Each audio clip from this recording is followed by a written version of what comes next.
പ്രശസ്ത നടനും DMK നേതാവുമായ വിജയകാന്ത് അന്തരിച്ചു. അന്ത്യം ചെന്നൈയിലെ സ്വകാര്യ ആശുപത്രിയിൽ കൊറോണ ബാധിതനായി ചികിത്സയിലായിരുന്നു.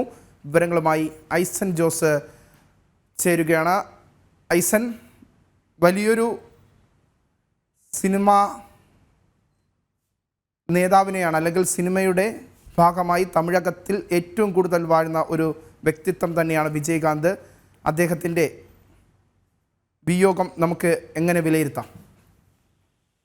തീർച്ചയായും വിനീഷ്, വലിയൊരു നഷ്ടം തന്നെയാണ് രാഷ്ട്രീയ ഭാരതത്തിലും അതുപോലെ തന്നെ ഒരു സിനിമാ ലോകത്തിലും വന്നിരിക്കുന്നത് എന്ന കാര്യത്തിൽ തർക്കമില്ല. കാരണം 71 വയസ്സായ ഒരു മുതിർന്ന നടന്റെ ദേഹവിയോഗം ഇന്ന് സംഭവിച്ചിരിക്കുന്നു. ഈ അല്പം മുമ്പാണ് കോവിഡ് ബാധിച്ചതിനെ തുടർന്ന് അദ്ദേഹത്തിന്റെ ആരോഗ്യനില വഷളായതിനെ തുടർന്ന് ആശുപത്രിയിൽ അഡ്മിറ്റ് ചെയ്യുകയും ആശുപത്രിയിൽ എത്തിച്ചതിന് ശേഷം കോവിഡ് സ്ഥിരീകരിക്കുകയും ചെയ്തു എന്നാണ് ഇപ്പോൾ നമുക്ക് ലഭ്യമാകുന്ന വിവരം.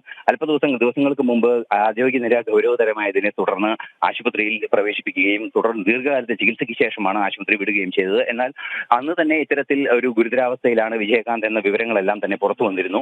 എന്നാൽ ഇത് സംബന്ധിച്ച് കുടുംബത്തിന്റെ വിശദീകരണങ്ങളെല്ലാം തന്നെ വരുന്ന ഒരു വാർത്തകളെല്ലാം തന്നെ അല്പം ദിവസങ്ങൾക്ക് മുമ്പ് ഉണ്ടാവുകയും ചെയ്തു. നമുക്കറിയാവുന്നതാണ്, DMDK എന്ന് പറയുന്ന ദേശീയ ദ്രാവിഡ മുന്നേറ്റ കഴകം എന്ന ഒരു രാഷ്ട്രീയ പാർട്ടി 2005 സ്ഥാപിച്ചതിന് ശേഷമാണ് അദ്ദേഹം രാഷ്ട്രീയ പ്രവേശനം നടത്തുന്നത്. 2 മണ്ഡലങ്ങളിൽ നിന്നും വിരുദ്ധജലം ഉൾപ്പെടെയുള്ള 2 മണ്ഡലങ്ങളിൽ നിന്നും അദ്ദേഹം തെരഞ്ഞെടുക്കപ്പെടുകയും ചെയ്തു. 2006 തെരഞ്ഞെടുപ്പിൽ കാര്യമായ പ്രകടനം നടത്താൻ തങ്ങളുടെ പാർട്ടിക്ക് സാധിച്ചില്ലെങ്കിലും 2011-16 കാലഘട്ടത്തിൽ തമിഴ്നാട്ടിന്റെ പ്രതിപക്ഷ നേതാവായ ഒരു രാഷ്ട്രീയ നേതാവ് കൂടിയാണ് അദ്ദേഹം. ദ്രാവിഡ രാഷ്ട്രീയത്തിന്റെ ഒരു മറുവശം, അല്ലെങ്കിൽ നിലവിലെ ദ്രാവിഡ രാഷ്ട്രീയം നിലനിൽക്കുന്ന രാഷ്ട്രീയ പാർട്ടി, അദ്ദേഹത്തിന്റെ രാഷ്ട്രീയ ചിന്തകൾക്കപ്പുറം പ്രധാനമായും കൂടുതൽ അദ്ദേഹത്തെ സ്മരിക്കുന്നത്, തമിഴകം സ്മരിക്കുന്നത് അദ്ദേഹത്തിന്റെ സിനിമകളുടെ ആ ഒരു ഊർജ്ജസ്വലതയാണ്. ആ സിനിമാ ലോകത്തു നിന്നുള്ള അദ്ദേഹത്തിൻ്റെ വിയോഗം അത് തമിഴകത്തെ എങ്ങനെ ബാധിക്കും? തീർച്ചയായും വലിയ ശക്തമായ ഒരു ആഘാതം തന്നെയാണ് തമിഴ് സിനിമാ ലോകത്തിനുണ്ടായിരിക്കുന്നത് എന്ന് തന്നെയാണ് നമുക്ക് അനുമാനിക്കേണ്ടത്. കാരണം തമിഴ് സിനിമാ ലോകം ഏറെ പ്രതീക്ഷയോടെ കാത്തുവച്ചിരുന്ന നടന്മാരിൽ ഏറെ പ്രധാനിയായിരുന്നു വിജയകാന്ത് എന്ന കാര്യത്തിൽ തർക്കമില്ല. നമുക്കറിയാവുന്നതുപോലെ തന്നെ നിരവധി ശക്തമായ ആക്ഷൻ ചിത്രങ്ങൾ, അതായത് അനീതിക്കെതിരെ പോരാടുന്ന നായകന്റെ ഒരു പരിവേഷം അദ്ദേഹത്തിന്റെ ജീവിതത്തിലും അതുപോലെ തന്നെ തന്റെ സിനിമാ ജീവിതത്തിലും ഉണ്ടായിരുന്നു എന്നത് ഒരു യാഥാർത്ഥ്യം തന്നെയായിരുന്നു. നമുക്കറിയാവുന്ന വീരപ്പൻ വേട്ട ഉൾപ്പെടെയുള്ള വിഷയങ്ങൾ പരാമർശമാക്കിയ ശക്തമായ സിനിമകൾ അദ്ദേഹത്തിന്റെ ഭാഗത്തു നിന്നുണ്ടായി. ശക്തനായ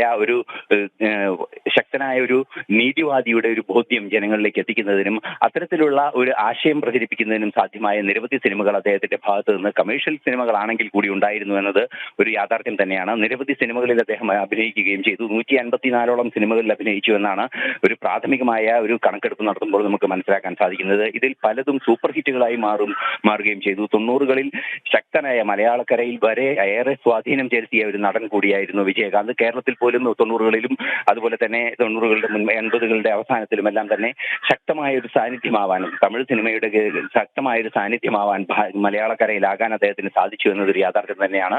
ഒരു ആക്ഷൻ ഹീറോ പരിവേഷം തന്നെയായിരുന്നു അദ്ദേഹത്തിന് ഉണ്ടായിരുന്നത്. നമുക്ക് മലയാള സിനിമകളുമായി കമ്പയർ ചെയ്യുമ്പോൾ സുരേഷ് ഗോപിയുടെയൊക്കെയുള്ള ശക്തമായ കഥാപാത്രങ്ങളെ പോലെ അതിശക്തമായ കഥാപാത്രങ്ങളെ അവതരിപ്പിച്ച, അല്ലെങ്കിൽ ആക്ഷൻ കഥാപാത്രങ്ങളെ അവതരിപ്പിച്ച ഒരു ആക്ഷൻ ഹീറോ കൂടിയായിരുന്നു അദ്ദേഹം.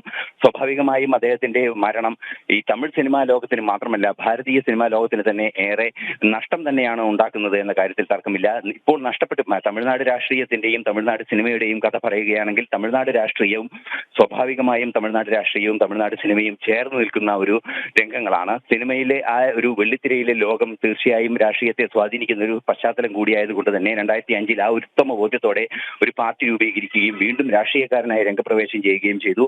തീർച്ചയായും സിനിമാ രംഗത്തെ അദ്ദേഹത്തിന്റെ പ്രകടനം, അല്ലെങ്കിൽ സിനിമാ രംഗത്ത് അനീതിക്കെതിരെ പോരാടുന്ന സംഘാടകരുടെ, അല്ലെങ്കിൽ അനീതിക്കെതിരെ പോരാടുന്ന ഒരു ധീരപുരുഷന്റെ പരിവേഷം അദ്ദേഹത്തിന്റെ സിനിമയിൽ ഉണ്ടായിരുന്നു. എന്നാൽ അത്ര കണ്ട ഒരു ധീരപുരുഷന്റെയോ ഒരു വീരനായകന്റെയോ പരിവേഷം തമിഴ്നാട് രാഷ്ട്രീയത്തിൽ അദ്ദേഹത്തിന് നേടാനായി എന്ന് പറയാനാവില്ലെങ്കിലും പ്രതിപക്ഷ നേതാവ് പോലും ആവാൻ സാധിച്ച ജനകീയനായ ഒരു നേതാവ് കൂടിയായിരുന്നു. 2 വശങ്ങൾ പരിശോധിക്കുമ്പോൾ, അതായത് സിനിമാ രംഗത്തെ അദ്ദേഹത്തിന്റെ സംഭാവനകൾ പരിശോധിക്കുമ്പോൾ അത് വളരെ ശ്രേഷ്ഠമായ ഒരു നേട്ടം അദ്ദേഹം ഉണ്ടാക്കിയിരുന്നു പറയുന്നു, ശക്തമായ സിനിമാ പ്രമേയങ്ങൾ ഉണ്ടാകുന്നു, അതിശക്തമായ രാഷ്ട്രീയ നിലപാടുകൾ പറയുന്ന സിനിമകൾ ഉണ്ടാകുന്നു. തീർച്ചയായും ഈ വനം കൊള്ളയ്ക്കൊക്കെ എതിരെയുള്ള സന്ദേശങ്ങൾ പരത്തുന്ന പ്രചരിപ്പിക്കുന്ന വലിയ രാഷ്ട്രീയ സിനിമകൾ ഉണ്ടാകുന്നു. അതുപോലെ തന്നെ രാഷ്ട്രീയ രംഗത്തും അദ്ദേഹത്തിന് ശോഭിക്കാൻ സാധിക്കുന്നു. രാഷ്ട്രീയ പാർട്ടി രൂപീകരിച്ചതിന് ശേഷം ശക്തമായ ഒരു രാഷ്ട്രീയ പ്രവർത്തകനാകാനും 2 മണ്ഡലങ്ങളെ പ്രതിനിധാനം ചെയ്ത് തമിഴ്നാട് നിയമസഭയിലെത്താനും സാധിക്കുന്നു. എന്നാൽ നേരത്തെ തുടക്കത്തിൽ ഇദ്ദേഹത്തിന്റെ പാർട്ടിയുടെ ആ ഒരു സാന്നിധ്യം എത്ര കണ്ട് ശക്തമാകുമെന്ന് മനസ്സിലാക്കാൻ സാധിച്ചിരുന്നില്ലെങ്കിലും തുടർന്നുള്ള ദിവസങ്ങൾ 2005 ശേഷം ഒരു 6-7 വർഷം കഴിഞ്ഞപ്പോഴാണ് വിജയകാന്ത് എന്ന രാഷ്ട്രീയ നേതാവിനെ ലോകം കണ്ടത്. എന്തുതന്നെയായാലും സിനിമാ ലോകത്തെ ശക്തമായ ഒരു സ്വാധീനമായിരുന്നു, അതുപോലെ തന്നെ രാഷ്ട്രീയ രംഗത്തെ ശക്തമായ ഒരു സാന്നിധ്യം കൂടിയായിരുന്നു ഇന്ന് ജീവൻ നഷ്ടപ്പെട്ട 71 വയസ്സുകാരനായ വിജയകാന്ത് എന്ന കാര്യത്തിൽ തർക്കമില്ല. ചലച്ചിത്ര നടനും DMDK സ്ഥാപക പ്രസിഡന്റുമായ വിജയകാന്തിനെ നിലവിലെ അദ്ദേഹത്തിൻ്റെ ഭൗതിക ശരീരം ഇപ്പോൾ ആശുപത്രിയിൽ തന്നെയാണോ ഉള്ളത്? ഇപ്പോൾ നമുക്ക് ലഭ്യമാകുന്ന വിവരങ്ങൾ അനുസരിച്ച് ആശുപത്രിയിൽ തന്നെയാണ് അദ്ദേഹത്തിന്റെ മൃതദേഹം ഉള്ളത് എന്നാണ് മനസ്സിലാക്കാൻ സാധിക്കുന്നത്. തുടർ വിവരങ്ങൾ ഇനിയും വരാനിരിക്കുന്നതേ ഉള്ളൂ. ഇനി എപ്പോഴാണ് സംസ്കാരം, അതുപോലുള്ള നടപടിക്രമങ്ങളെല്ലാം തന്നെ സംബന്ധിച്ച് കൂടുതൽ വിവരങ്ങൾ ഇനിയും ലഭ്യമാകേണ്ടതുണ്ട്. അല്പസമയം മുമ്പ്, ഏതാണ്ട് 5-10 നിമിഷങ്ങൾക്ക് മുമ്പാണ് മരണം സംഭവിച്ചു എന്ന വിവരം തന്നെ പുറത്തു വരുന്നത്. ഈ തുടർ നടപടികളിലേക്ക് നീങ്ങും, അത് ഉടൻ തന്നെ ഉണ്ടാകും. തീർച്ചയായും സംസ്ഥാന ബഹുമതികളെല്ലാം തന്നെ നൽകി സംസ്കാരം നടക്കേണ്ട ഒരു വലിയ നേതാവാണ്. അത്തരത്തിലുള്ള ഒരുക്കങ്ങളെല്ലാം തന്നെ നടക്കേണ്ടതുണ്ട്. മാത്രമല്ല, ഈ നിലവിലെ സാഹചര്യത്തിൽ, നിലവിലെ ഒരു രാഷ്ട്രീയ സാമൂഹ്യ പശ്ചാത്തലത്തിൽ ഏറെ ഗൗരവമുള്ള ഒരു സ്ഥാനം, ഒരു ജനകീയ സ്ഥാനം വഹിച്ചിരുന്ന, അല്ലെങ്കിൽ ജനങ്ങളുടെ ഇടയിൽ വലിയൊരു അംഗീകാരം ലഭിച്ചിരുന്ന ഒരു നടനായതുകൊണ്ട് തന്നെ നിരവധി പേർ അദ്ദേഹത്തിന്റെ ഭൗതിക ദേഹത്തിൽ അന്തിമോപചാരം അർപ്പിക്കാൻ എത്തുമെന്ന കാര്യത്തിൽ തർക്കമില്ല. അതുകൊണ്ട് തന്നെ അതിനുള്ള സൗകര്യങ്ങൾ കാര്യക്ഷമമായി ഒരുക്കേണ്ടതുണ്ട്. ഇതെല്ലാം സംബന്ധിച്ച വിവരങ്ങൾ ഇനിയും വരാനിരിക്കുന്നതേ ഉള്ളൂ. തുടർ വിവരങ്ങൾ ലഭ്യമാകുന്നതിനനുസരിച്ച് കൂടുതൽ വിവരങ്ങൾ നമുക്ക് പങ്കുവയ്ക്കാനാകുമെന്നാണ് പ്രതീക്ഷിക്കുന്നത്. വിനീഷ്, ഐസൻ, കഴിഞ്ഞ മാസം 22-ാം തീയതി ആദ്യം അദ്ദേഹത്തെ ആശുപത്രിയിൽ പ്രവേശിച്ചു. അതിനുശേഷം തുടർ ചികിത്സകൾ നടന്നുകൊണ്ടിരിക്കുമ്പോൾ തന്നെ വലിയ അഭ്യൂഹങ്ങൾ അദ്ദേഹത്തിൻ്റെ ആരോഗ്യസ്ഥിതിയെ സംബന്ധിച്ചുണ്ടായിരുന്നു. അവസാന ഘട്ടത്തിൽ നമുക്കിപ്പോൾ അറിയാൻ സാധിക്കുന്നത് കൊറോണ ബാധിതനായാണ് അദ്ദേഹം മരണപ്പെടുന്നത് എന്നല്ലേ? തീർച്ചയായും ഈ ഒരു മാസം മുമ്പ് അതീവ ഗുരുതരാവസ്ഥയിൽ ആശുപത്രിയിൽ കിടന്നിരുന്നു, ആശുപത്രിയിൽ പ്രവേശിപ്പിക്കപ്പെട്ടിരുന്നു. അത്തരത്തിൽ ആശുപത്രിയിൽ ഉണ്ടായിരുന്ന ആ സാഹചര്യത്തിൽ അദ്ദേഹം മരിച്ചു എന്ന അഭ്യൂഹങ്ങളെല്ലാം തന്നെ പ്രചരിക്കുകയും ആ അഭ്യൂഹങ്ങളെല്ലാം തെറ്റെന്ന് വളരെ കൃത്യമായി കുടുംബം അറിയിക്കുകയും അദ്ദേഹത്തിന്റെ ചിത്രം സഹിതം അവർ ട്വീറ്റ് ചെയ്യുന്നതും സമൂഹ മാധ്യമങ്ങളിൽ എല്ലാം തന്നെ കൃത്യമായ പോസ്റ്റുകൾ നൽകുന്നതുമായ കാര്യങ്ങൾ നമ്മൾ കണ്ടു. ഇതൊരു മാസം മുൻപാണ്. തീർച്ചയായും അന്ന് അതീവ ഗുരുതരാവസ്ഥയിലായിരുന്നു അദ്ദേഹത്തിന്റെ ആരോഗ്യസ്ഥിതി. തുടർന്ന് സ്വാഭാവിക ജീവിതത്തിലേക്ക് മടങ്ങി വരാനുള്ള ഒരു ശ്രമം നടന്നിരുന്നുവെങ്കിൽ കൂടി അത് സാധ്യമായിരുന്നില്ല. വിശ്രമ ഘട്ടത്തിൽ തന്നെയായിരുന്നു, ഒരു മാസത്തോളം തുടർച്ചയായ വിശ്രമത്തിൽ തന്നെയായിരുന്നു എന്നാണ് മനസ്സിലാക്കാൻ സാധിക്കുന്നത്. മാത്രമല്ല, ഈ അടുത്ത ദിവസം തന്നെ വീണ്ടും ആരോഗ്യനില വഷളാവുകയും അടിയന്തരമായി ആശുപത്രിയിൽ പ്രവേശിപ്പിക്കുകയുമായിരുന്നു. ആശുപത്രിയിൽ പ്രവേശിപ്പിച്ചതിന് ശേഷമുള്ള പരിശോധനയിലാണ് കോവിഡ് പോസിറ്റീവായി കണ്ടെത്തിയത്. ഈ ഗുരുതരമായ ഒരു ആരോഗ്യ പ്രശ്നം, ഹൈ മോർബിലിറ്റി കണ്ടീഷനുള്ള ആ ഒരു സാഹചര്യത്തിൽ തന്നെ ഇത്തരത്തിലൊരു മാരകമായ രോഗം കൂടി, അല്ലെങ്കിൽ കോവിഡ് കൂടി വന്നതോടുകൂടി അദ്ദേഹത്തിന് ഗുരുതരമായ ശ്വാസതടസ്സം ഉണ്ടായി എന്നാണ് അപ്പോൾ നമുക്ക് ലഭ്യമാകുന്ന വിവരങ്ങളിൽ നിന്ന് മനസ്സിലാക്കാൻ സാധിക്കുന്നത്. ശ്വാസതടസ്സം അതീവ ഗുരുതരമാകുകയും അത് മരണത്തിൽ കലാശിക്കുകയുമായിരുന്നു. ജീവൻ രക്ഷിക്കാനാവാത്ത വിധം ഗുരുതരമായി വഷളായി പോയ ഒരു ആരോഗ്യനിലയാണ് അദ്ദേഹത്തിന്റെ മരണകാരണം എന്നാണ് ഇപ്പോൾ നമുക്ക് ലഭ്യമാകുന്ന വിവരം. തീർച്ചയായും കോവിഡിന്റെ ആ ഒരു ശക്തമായ ഇൻഫെക്ഷൻ തന്നെയാണ് മരണത്തിലേക്ക് നയിച്ചത് എന്ന് തന്നെയാണ് മനസ്സിലാക്കാൻ സാധിക്കുന്നത്. വിനീഷ്, ഈ തമിഴകത്തെ സിനിമാ ലോകത്തിനേറ്റ ഏറ്റവും വലിയ ആഘാതം എന്നല്ലേ നമുക്ക് അദ്ദേഹത്തിൻ്റെ വിയോഗത്തെ വിലയിരുത്താൻ സാധിക്കുന്നത്? അദ്ദേഹത്തിൻ്റെ സിനിമകളിലൂടെ ഓർത്തെടുക്കുമ്പോഴും നമുക്ക് അങ്ങനെ തന്നെ മനസ്സിലാക്കാൻ സാധിക്കും അല്ലേ ഐസൻ? അദ്ദേഹത്തിന്റെ സിനിമകളിലെല്ലാം തന്നെ നിറഞ്ഞു നിന്നിരുന്ന ഒരു പരിവേഷമുണ്ട്. അതായത് തമിഴ് സംസ്കാരത്തിന്റെ ഒരു ഭാഗമായി അലിഞ്ഞു ചേരുന്ന ഒരു രീതി അദ്ദേഹത്തിന്റെ സിനിമകളിൽ നമുക്ക് കാണാൻ സാധിക്കും. തമിഴ് രാഷ്ട്രീയമാകട്ടെ, തമിഴിന്റെ പ്രാദേശികമായ ചില അനുഷ്ഠാനങ്ങളും അതുപോലുള്ള സംഭവങ്ങളുമാകട്ടെ, ഇത്തരത്തിലുള്ള നിരവധി കാര്യങ്ങൾ തമിഴ് സിനിമകളിൽ എന്നും പരാമർശിക്കപ്പെടുന്ന ഒരു രീതിയുണ്ട്. അതായത് തമിഴിന്റെ പ്രാദേശികമായ ഭാഷാ വകഭേദങ്ങളും തമിഴ് ഭാഷയുടെ തന്നെ പ്രത്യേകതകളും എല്ലാം തന്നെ ഏറെ ആകർഷകമായ രീതിയിൽ അവതരിപ്പിക്കാൻ തമിഴ് സിനിമാ ലോകം എന്നും ശ്രമിച്ചിട്ടുണ്ട്. ആ ഒരു ശൈലിയിൽ, ആ സിനിമാ ശൈലിയിലെ ഒരു അവതരണം നടത്തുമ്പോൾ ആ അവതരണത്തിന് ഏറ്റവും യോഗ്യനായ നടന്മാരിലേറെ 1-2 നടന്മാർ, അല്ലെങ്കിൽ വിരലിൽ നിന്നാവുന്ന നടന്മാർ മാത്രമാണ് ഈ തമിഴകത്തിന്റെ ശൈലി, തമിഴിന്റെ ഒരു ശൈലിയും തമിഴിന്റെ ആ ഒരു കാവ്യാത്മക ഭാഷയുടെ സ്വഭാവവും എല്ലാം തന്നെയുള്ള ഒരു ശൈലിയിൽ അവതരിപ്പിക്കാൻ സാധിച്ചിരുന്ന നടന്മാരുണ്ടായിരുന്നുള്ളൂ. തീർച്ചയായും നമുക്കറിയാം, MGR ഉണ്ട്, ശിവാജി ഗണേശനുണ്ട്. അതുപോലെ തന്നെ ശക്തരായ നടന്മാർ പ്രാതിനിധ്യം വഹിച്ച, അല്ലെങ്കിൽ അവിടെ സിംഹാസനം ഇട്ടിരുന്ന വലിയൊരു സിനിമാ മേഖലയാണ് തമിഴ് സിനിമ. ആ സിനിമാ മേഖലയിൽ എത്തിപ്പെടാൻ സാധിച്ചിരിക്കുന്നു, അല്ലെങ്കിൽ അത്തരത്തിൽ ശക്തമായ ഒരു കഥാപാത്രം, വൈവിധ്യങ്ങളായ തമിഴ് സംസ്കാരത്തിന്റെ, തമിഴ്നാടിന്റെ ഒരു വലിയ സംസ്കൃതിയുടെ മൊത്തം തന്നെ വൈവിധ്യങ്ങളെ കൃത്യമായി തങ്ങളുടെ സിനിമയുടെ പശ്ചാത്തലമാക്കുമ്പോൾ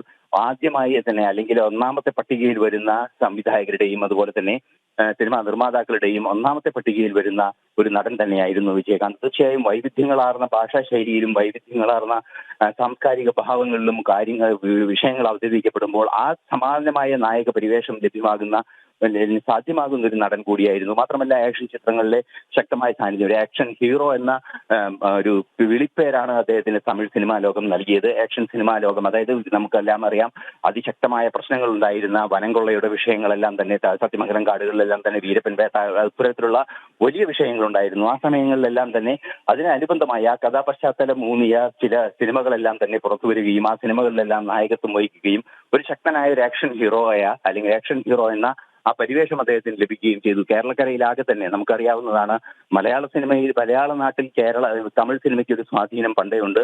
തമിഴ് നടന്മാർ, അത് രജനീകാന്ത് ആകട്ടെ, NTR ആകട്ടെ, അങ്ങനെ ഏത് നായക നടന്മാരാകട്ടെ അവരെല്ലാം തന്നെ കേരളത്തിലല്ല എല്ലാ മലയാളികളുടെയും ഹൃദയത്തിൽ ചിരപ്രതിഷ്ഠ നേടിയവരാണ്. സമാനമായ ഒരു സ്ഥാനം നേടിയെടുക്കാൻ മലയാളക്കരയിലും കന്നഡ നാട്ടിലും അതുപോലെ തന്നെ മഹാരാഷ്ട്രയിലെ ഒരു പരിധി വരെ തന്നെ അദ്ദേഹത്തിന്റെ ആ ഒരു ചലച്ചിത്ര സാന്നിധ്യം ഉണ്ടായിരുന്നു എന്നതൊരു യാഥാർത്ഥ്യം തന്നെയാണ്. ചലച്ചിത്ര രംഗത്തെ അസാമാന്യ അഭിനയശേഷിയുള്ള, അസാമാന്യ അവതരണ ശേഷിയുള്ള, അസാമാന്യ നടന വൈഭവമുള്ള ഒരു വലിയ നടൻ തന്നെയാണ് വിജയകാന്ത് എന്ന കാര്യത്തിൽ തർക്കമില്ല. 71 വയസ്സിൽ അദ്ദേഹം ദേഹവിയോഗം ചെയ്യുമ്പോൾ നിരവധി 156ഓളം സിനിമകളുണ്ട് അദ്ദേഹത്തിൻ്റെത്. വ്യത്യസ്തങ്ങളായ സിനിമ 186 സിനിമകൾ, 156 പ്രമേയങ്ങളെ മുന്നോട്ട് വെക്കുന്നു. ആ 156 പ്രമേയങ്ങളുടെയും ഉപപ്രമേയങ്ങളെ പരിശോധിക്കുകയാണെങ്കിൽ വലിയൊരു ലോക സംസ്കൃതിയുടെ ഒരു ഭാഗമാവാൻ അദ്ദേഹത്തിന് സാധിച്ചിരിക്കുന്നു. എല്ലാ നടന്മാർക്കും സാധ്യമാകുന്നതിനപ്പുറം ഒരു തമിഴ്നാടിന്റെ ഒരു മുഖചിത്രമാകാൻ അദ്ദേഹത്തിന് സാധിക്കുന്നു എന്നത് ഒരു യാഥാർത്ഥ്യം തന്നെയാണ്. ദിനേശ്, തീർച്ചയായിട്ടും ഐസൺ, ഒപ്പം തന്നെ തമിഴ് സിനിമാ ലോകത്തിനേറ്റ ഏറ്റവും വലിയ ആഘാതം എന്ന് തന്നെയാണ് നടൻ വിജയകാന്തിൻ്റെ വിയോഗത്തെ നമുക്ക് വിലയിരുത്താൻ സാധിക്കുന്നത്. അദ്ദേഹം ചികിത്സയിലായിരുന്ന സമയം മുതൽ തന്നെ പ്രധാനമായും അദ്ദേഹത്തിൻ്റെ ഭാര്യയായിരുന്നു പൊതുസമൂഹത്തിന് മുന്നിൽ അദ്ദേഹത്തിൻ്റെ ചികിത്സാ വിവരങ്ങൾ വെളിപ്പെടുത്തിക്കൊണ്ടിരുന്നത്. അദ്ദേഹത്തിൻ്റെ ഭാര്യ പ്രേമലത അവസാനം പറഞ്ഞ വാക്കുകൾ ഇത്തരത്തിലായിരുന്നു: ആരും ഭയപ്പെടേണ്ടതില്ല, ക്യാപ്റ്റൻ മരുന്നുകളോട് പ്രതികരിക്കുന്നുണ്ട്, ഉടൻ തന്നെ നിങ്ങളുടെ ക്യാപ്റ്റൻ തിരിച്ചെത്തും, നിങ്ങളുടെ എല്ലാവരുടെയും പ്രാർത്ഥനയാണ് വേണ്ടത് എന്നതായിരുന്നു അദ്ദേഹത്തിൻ്റെ ഭാര്യ പ്രേമലത അവസാന ഘട്ടത്തിൽ പറഞ്ഞത്. ഒപ്പം തന്നെ ഒരാഴ്ച മുമ്പ് DMDKയുടെ ജനറൽ ബോഡി യോഗത്തിൽ അദ്ദേഹം പങ്കെടുത്തിരുന്നു എന്ന് സംബന്ധിച്ചുള്ള വിവരങ്ങളും ചില തമിഴ് മാധ്യമങ്ങൾ റിപ്പോർട്ട് ചെയ്തിരുന്നു. അങ്ങനെ അദ്ദേഹം ഈ നിലവിലെ സാഹചര്യത്തിൽ അദ്ദേഹത്തിൻ്റെ ആരോഗ്യസ്ഥിതിയിൽ പുരോഗതി ഉണ്ട് എന്നാണ് അവസാന ഘട്ടം വരെയും അദ്ദേഹത്തിൻ്റെ ഭാര്യ പറഞ്ഞുകൊണ്ടിരുന്നത്. അവസാനം ഇപ്പോൾ അദ്ദേഹത്തിൻ്റെ വിയോഗം അത് തമിഴ് ലോകത്തിന് സഹിക്കാൻ കഴിയുന്നതിലും അപ്പുറം എന്നുള്ള വിലയിരുത്തൽ തന്നെയാണ് പുറത്തു വരുന്നത്. തമിഴിൻ്റെ പ്രമുഖ നടന്മാരെല്ലാം അദ്ദേഹത്തിൻ്റെ വിയോഗത്തെ അനുസ്മരിച്ചുകൊണ്ട് രംഗത്തെത്തിയിട്ടുണ്ട്. തമിഴ് ലോകത്തിന് മാത്രമല്ല, തമിഴ് സിനിമാ ലോകത്തിന് മാത്രമല്ല, ഭാരത സിനിമയ്ക്ക് പോലും അദ്ദേഹത്തിൻ്റെ വിയോഗം അതൊരു തീരാനഷ്ടമായി തന്നെ തുടരും. അല്ലേ ഐസൻ? തീർച്ചയായും ഒരു വലിയ നടന്റെ, ഒരു വലിയ രാഷ്ട്രീയ നേതാവിന്റെ അല്ലെങ്കിൽ ജനകീയ സ്വാധീനം നേടിയ ഒരു നടന്റെയും കലാകാരന്റെയും ഒരു രാഷ്ട്രീയ നേതാവിന്റെയും വിയോഗമാണ് ഇന്ന് സംഭവിച്ചിരിക്കുന്നത്. കാരണം നമുക്കറിയാവുന്നതാണ്, നേരത്തെ വിനീഷ് സൂചിപ്പിച്ചതുപോലെ ശക്തമായ പ്രമേയങ്ങളിലൂടെ ചിരപ്രതിഷ്ഠ നേടിയ ഒരു മഹാനായ നടൻ തുടർന്ന് 2005 ഒരു രാഷ്ട്രീയ പാർട്ടി രൂപീകരിക്കുന്നു. രാഷ്ട്രീയ പാർട്ടി രൂപീകരിക്കുമ്പോൾ അദ്ദേഹം മുന്നോട്ട് വെക്കുന്ന ആശയവും ആ ആശയത്തിന്റെ തമിഴ്നാട്ടിലെ സ്വീകാര്യതയും മറ്റു ചില പാർട്ടികളുടെ കുത്തകയായിരുന്നു എങ്കിൽ കൂടി തുടർന്നുള്ള അദ്ദേഹത്തിന്റെ ശക്തമായ ഒരു രാഷ്ട്രീയ ഇടപെടൽ അല്ലെങ്കിൽ അഴിമതിക്കെതിരെയുള്ള നിലപാടുകൾ, അത്തരത്തിലുള്ള അതിശക്തമായ നിലപാടുകളുടെ ഒരു ഭാഗമായി മാറാൻ അദ്ദേഹത്തിന് സാധിച്ചു. സ്വാഭാവികമായും തമിഴ് രാഷ്ട്രീയ ലോകവും അദ്ദേഹത്തെ നെഞ്ചേറ്റുകയും ചെയ്തു, പ്രതിപക്ഷ നേതാവായി മാറുകയും ചെയ്തു എന്നതൊരു യാഥാർത്ഥ്യം തന്നെയാണ്. കുറെ കൂടെ ശക്തമായ ഒരു രാഷ്ട്രീയ പ്രവർത്തന ശൈലി അദ്ദേഹത്തിന്റെ ഭാഗത്തു നിന്ന് ഉണ്ടാവുകയും ചെയ്തു. മറ്റു നടന്മാരെ പോലെ ഏതെങ്കിലും കേവലം ഒരു രാഷ്ട്രീയ പാർട്ടിയുടെ അല്ലെങ്കിൽ കേവലം ഒരു രാഷ്ട്രീയ ആശയത്തിന്റെ പുറകെ പോകുന്ന രീതിയേക്കാൾ ഉപരി ശക്തമായ ഒരു, തീർച്ചയായിട്ടും ഐസൻ പറഞ്ഞതുപോലെ തന്നെ തമിഴ് സിനിമയിൽ മിന്നി നിൽക്കുമ്പോഴാണ് 2005 അദ്ദേഹം പാർട്ടി രൂപീകരിക്കുന്നതും രാഷ്ട്രീയത്തിലേക്ക് ഇറങ്ങുന്നതും. 2006 തെരഞ്ഞെടുപ്പിൽ 8.4% വോട്ട് നേടുകയും ചെയ്തിരുന്നു.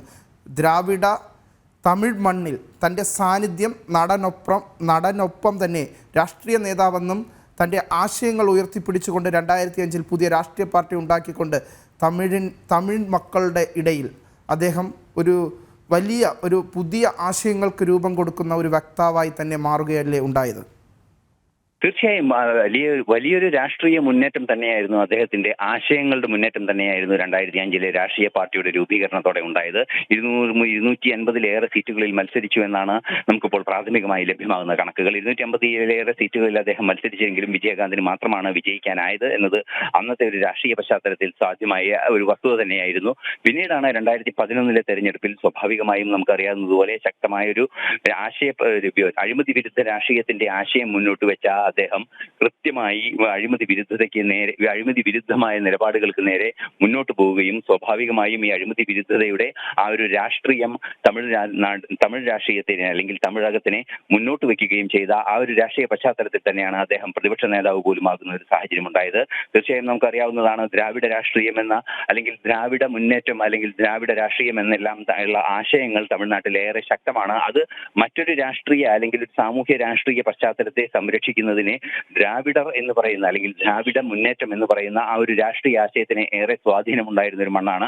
എങ്കിലും ആ രാഷ്ട്രീയ ആദർശത്തിന്റെ തന്നെ പിന്നണികളായാണ് പ്രതിപക്ഷ രാഷ്ട്രീയം എല്ലാം തന്നെയാണ് നിലനിന്നിരുന്നത്. അതുകൊണ്ട് തന്നെ ആ ഒരു പശ്ചാത്തലത്തിൽ ഇത്തരത്തിൽ കൃത്യമായ നിലപാടുകൾ മുന്നോട്ട് വയ്ക്കാനും ആ നിലപാടുകളുടെ അടിസ്ഥാനത്തിൽ ഒരു രാഷ്ട്രീയ സ്ഥാനം, അതായത് കേവലം ഒരു ഫാന്റസിയുടെ ഭാഗമായി വിജയിച്ചു വന്ന ഒരു നടൻ അല്ലെങ്കിൽ ഒരു നടൻ ഫാന്റസിയുടെ ഭാഗമായി രാഷ്ട്രീയത്തിലെത്തി ആ ഫാന്റസിയുടെ ഭാഗമായി ഉണ്ടായ ഒരു രാഷ്ട്രീയ പ്രവർത്തനം എന്നതിനപ്പുറം കൃത്യമായ രാഷ്ട്രീയ ആശയങ്ങളുടെ അടിസ്ഥാനത്തിൽ ജനങ്ങളുടെ വിഷയങ്ങൾ ജനങ്ങൾക്ക് വേണ്ടി പ്രതിപാദിക്കുന്ന ഒരു രാഷ്ട്രീയ പ്രസ്ഥാനം എന്ന ഭാഗമായി പ്രസ്ഥാനത്തിന്റെ നേതൃത്വമായി അതിന്റെ ഭാഗമായി പ്രവർത്തിക്കാൻ സാധിച്ചു എന്നത് തീർച്ചയായും ഏറെ ഗൗരവമർഹിക്കുന്ന ഒരു വിഷയം തന്നെയാണ്. രാഷ്ട്രീയപരമായ മുന്നേറ്റം, രാഷ്ട്രീയ ലക്ഷ്യങ്ങൾ, അതായത് ഒരു രാഷ്ട്രീയ പാർട്ടിയുടെ തങ്ങളുടേതായ ആശയ പ്രചരണത്തിന്റെ വേദിയാക്കാൻ തമിഴകത്തെ പ്രയോജനപ്പെടുത്തുകയും ആ രാഷ്ട്രീയ പ്രചരണത്തിന്റെ വേദിയിൽ അദ്ദേഹം വിജയിക്കുകയും ചെയ്തു. സ്വാഭാവികമായും ഇത്തരത്തിലുള്ള സിനിമയുടെ പശ്ചാത്തലം എല്ലാം തന്നെ അതിന് പ്രയോജനം ചെയ്തുവെങ്കിലും ഒരു ജനകീയ നേതാവ് എന്ന പരിവേഷം കൂടി അദ്ദേഹത്തിനുണ്ടായിരുന്നു. തീർച്ചയായും ഒരു സിനിമാ നടൻ, വെള്ളിത്തിരയിലെ സിനിമാ നടൻ അല്ലെങ്കിൽ ആകാശത്തെ നക്ഷത്രം എന്ന രീതിയിലായിരുന്നില്ല. മണ്ണിലിറങ്ങിയ മനുഷ്യരോടൊപ്പം ജോലി ചെയ്യുന്ന മണ്ണിന്റെ മക്കളായ തമിഴ് മക്കളുടെ ഒരു ഭാഗമായി മാറാൻ അദ്ദേഹത്തിന് കഴിഞ്ഞു എന്നതൊരു യാഥാർത്ഥ്യം തന്നെയാണ്. ശക്തമായ ഇത്തരം കഥാപാത്രങ്ങൾ അവതരിപ്പിക്കുന്നത്, അതായത് പല പ്രശ്നങ്ങളുണ്ടായിരുന്നു, നമുക്കറിയാവുന്നതാണ്. ക്യാപ്റ്റൻ പ്രഭാകർ എന്നൊക്കെ പറയുന്ന അദ്ദേഹത്തിന്റെ 100ാമത്തെ സിനിമ ഏറെ ശക്തമായ ഒരു പ്രമേയം, അതായത് ഇന്ന് ലോകം നേരിടുന്ന വലിയ വിഷയങ്ങൾ, പാരിസ്ഥിതികവും അല്ലാത്തതുമായ വലിയ വിഷയങ്ങളാണ് ഈ വേട്ടകളും അതുപോലുള്ള സംഭവങ്ങളെല്ലാം തന്നെ പ്രതിരോധിക്കുന്ന രീതിയിലുള്ള ശക്തമായ കഥാപാത്രങ്ങളെ അവതരിപ്പിക്കാൻ അദ്ദേഹത്തിന് സാധിച്ചിരുന്നു. ആ കഥാപാത്രങ്ങളിലൂടെ എല്ലാം തന്നെ തമിഴ്നാടിന്റെ ഹൃദയത്തിനേറ്റ മുറിവുകളിൽ ഒരു ആശ്വാസമാകാൻ അദ്ദേഹത്തിന് സാധിച്ചു. ആ ആശ്വാസമാകാൻ സാധിച്ചത് തന്നെയാണ് അദ്ദേഹത്തിന് ഒരു വീരപരിവേഷം നൽകിയതും ആ വീരപരിവേഷത്തിന്റെ ഒരു രാഷ്ട്രീയ ചിത്രമായി മാറുന്നതിനുപരിയായി ജനങ്ങളുടെ രാഷ്ട്രീയം പറയാൻ അദ്ദേഹം ശ്രമിക്കുകയും ചെയ്തു എന്നതാണ് ഒരു യാഥാർത്ഥ്യം. തീർച്ചയായും ജനകീയനായ ഒരു രാഷ്ട്രീയ നേതാവ്, ഒരു സിനിമാ നടൻ എന്നീ രണ്ട് വ്യക്തിത്വങ്ങളാണ് ഇന്ന് നഷ്ടപ്പെട്ടിരിക്കുന്നത് എന്നതൊരു യാഥാർത്ഥ്യം തന്നെയാണ്. കാരണം ജനകീയനായ നേതാവ് എന്ന് പറയുമ്പോൾ വെള്ളിത്തിരയിൽ നിന്നുണ്ടായ ഒരു വെള്ളി നക്ഷത്രത്തിന്റെ ആകർഷണയിൽ ഒരു ശോഭയിലുണ്ടായ രാഷ്ട്രീയ പ്രവർത്തനമല്ല അദ്ദേഹത്തിൻ്റെത്. എന്നാൽ വെള്ളിത്തിരയിലും ശക്തമായ ഒരു സാന്നിധ്യമാവാൻ അദ്ദേഹത്തിന് സാധിക്കുകയും ചെയ്തിരുന്നു. തീർച്ചയായും വെള്ളിത്തിരയിലെ അദ്ദേഹത്തിന്റെ പ്രകടനങ്ങളെല്ലാം തന്നെ ഓർത്തുവെക്കുകയാണ് തമിഴ്നാടും അതുപോലെ തന്നെ മലയാള നാടും. സ്വാഭാവികമായും നമുക്കറിയാവുന്നതാണ്, ലോകം മുഴുവനും ഓർത്തുവെക്കുന്ന നിരവധി കഥാപാത്രങ്ങളെ സിനിമയിൽ സംഭാവന ചെയ്തിരിക്കുന്നു. ശക്തമായ അഭിനയ ശൈലി, കൃത്യമായ ഒരു അഭിനയത്തിന്റെ ശൈലികളെല്ലാം തന്നെ അഭിനയത്തിന്റെ മാനദണ്ഡങ്ങൾ പരിശോധിക്കുകയാണെങ്കിൽ അത്തരത്തിലൊരു നിരീക്ഷണത്തിന് അദ്ദേഹത്തിന് വിധേയനാക്കുകയാണെങ്കിൽ ലോകോത്തര നടന്മാരുടെ ക്വാളിറ്റിയിൽ തന്നെ അഭിനയിക്കാനും അതുപോലുള്ള ആ ഒരു കഥാപാത്രങ്ങളെ പുറത്തിറക്കാനുമുള്ള അല്ലെങ്കിൽ കഥാപാത്രങ്ങളെ സൃഷ്ടിച്ചെടുക്കാനുമുള്ള ഒരു അസാമാന്യ ശാരീരികവും മാനസികവുമായ സാന്നിധ്യമുള്ള ഒരു മനുഷ്യൻ കൂടിയായിരുന്നു വിജയകാന്ത് എന്നതൊരു യാഥാർത്ഥ്യമാണ്. അതേസമയം ജനങ്ങൾക്കിടയിൽ പ്രവർത്തിച്ച, ജനങ്ങളുടെ പ്രശ്നങ്ങൾ ലോകത്തോട് വിളിച്ചു പറഞ്ഞ് അതിന്റെ പേരിൽ ജനങ്ങൾക്ക് നേതാവായി മാറിയ ഒരു നേതാവ് കൂടിയായിരുന്നു വിജയകാന്ത് എന്ന കാര്യത്തിലും തർക്കമില്ല. ഒരേ സമയം രാഷ്ട്രീയക്കാരനും അത് ജനകീയ രാഷ്ട്രീയക്കാരനും വെള്ളിത്തിരയുടെ മഹത്വത്തിൽ അല്ലെങ്കിൽ വെള്ളിത്തിരയുടെ പ്രഭയിലല്ലാതെ ജനങ്ങളുടെ പ്രശ്നങ്ങളിലൂടെ ജനകീയനായ ഒരു രാഷ്ട്രീയക്കാരനും അതുപോലെ തന്നെ വെള്ളിത്തിരയിലെ ഒരു വലിയ നായകനുമായിരുന്നു അദ്ദേഹം എന്നത് വലിയൊരു പ്രത്യേകത തന്നെയായി നമുക്ക് നിരീക്ഷിക്കാൻ സാധിക്കും. വിനീഷ്, തീർച്ചയായിട്ടും അദ്ദേഹത്തെ ഓർക്കുമ്പോൾ സ്റ്റേജ് നാമമായ വിജയകാന്ത് എന്നാണ് അദ്ദേഹത്തെ ഇപ്പോഴും പുറം ലോകം പൂർണ്ണമായും അറിയപ്പെടുന്നത്.